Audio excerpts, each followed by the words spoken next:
So I take this attitude into my jury selection, and it's a murder trial. I don't want to be there.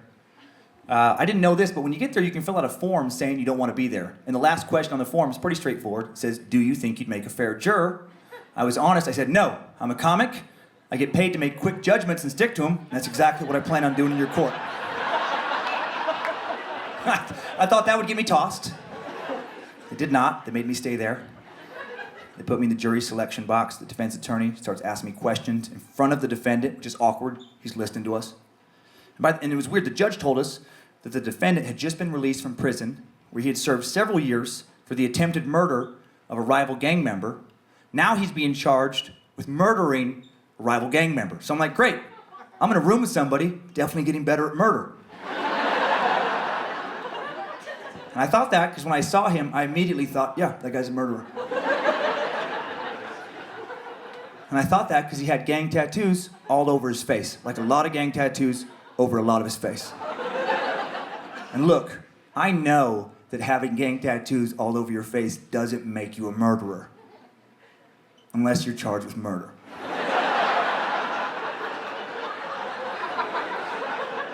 Then it probably makes you a murderer. You know, if you have any common sense. So the defense attorney, he reads my answer to the last question about making quick judgments, and he thought I was joking, I guess. And he goes, so have you made any judgments here? And I go, yeah. I think that guy's guilty. He says, you can't know that. You've heard literally no evidence. And I said, look at his face. Everybody thinks he's guilty. And then I heard some snickering from the other potential jurors. I looked over, I counted at least 2 thumbs up, and I felt like I was killing in the courtroom. The comic came out in me. I felt like I had a hot crowd. I felt like they wanted more. And I wanted to put on a good show. So then the attorney, he goes, well, if the prosecution doesn't provide enough evidence to prove him guilty beyond a reasonable doubt, you have to find him not guilty. That's his words, you have to. And I just said, no, I don't. I make bad decisions all the time. I can make one here. And he said that would be illegal, and I got very nervous because I wanted to say one more thing, but even though I watched a lot of crime shows, I still can't fully wrap my head around what contempt of court actually means. But I did feel like I was treading in that direction.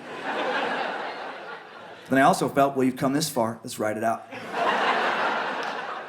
And I said, I don't know.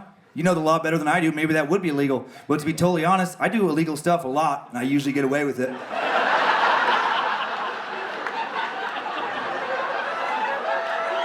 Right?